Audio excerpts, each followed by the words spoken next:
हे guys welcome back to my channel M for Mahesh. तुमचं खूप खूप स्वागत आहे. तर बघू शकता आपण आता दुपारच्या लंचसाठी खाली आलो आहोत. तर लंचमध्ये आपण ऑर्डर केलं होतं 2 प्रकारच्या भाज्या, रोटी, दाल, चावल, पापड. खूप सुंदर असं जेवण होतं गाईज. नक्की तुम्ही श्रद्धा सपूर या हॉटेलमध्ये व्हिजिट करा. आणि आता गाईज आपण जात आहोत एक फेरफटका मारण्यासाठी दुपारच्या वेळेला. तर तुम्ही बघू शकता किती सुंदर असं वातावरण आहे गाईज. Stay tune. तर गाईज आता आपण जात आहोत द्वारकामाईमध्ये. आपलं दर्शन खूप सुंदर असं झालं. खूप मनाला बरं वाटलं दर्शन केल्यानंतर. आम्ही आता द्वारकामाईमध्ये जात आहोत. तर बघू शकता पुढे तुम्हाला द्वारकामाईचं दर्शन घडेल.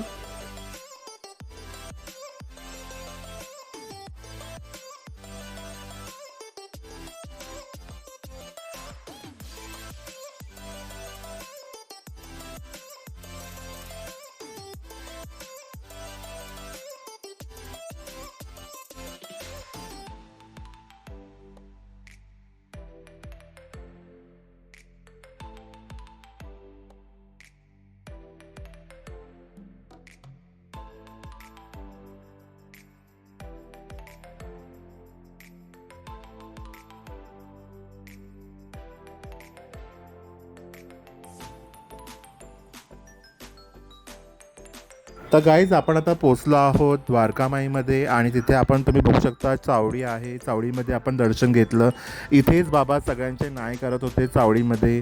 आणि बघू शकता किती सुंदर असं दृश्य आहे.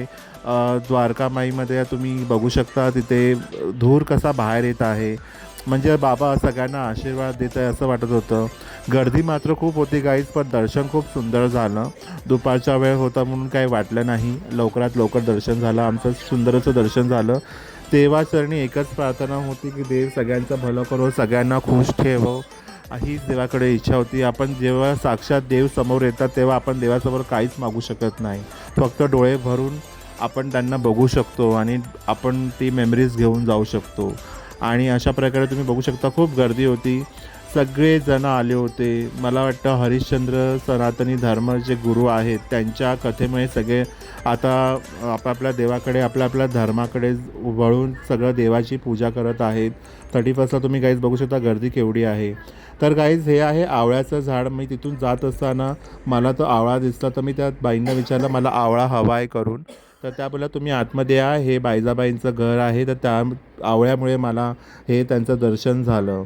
तर बाबा कोते आणि बायजाबाई ह्यांचं घर आहे. खूप सुंदर असं दर्शन झालं गाईज.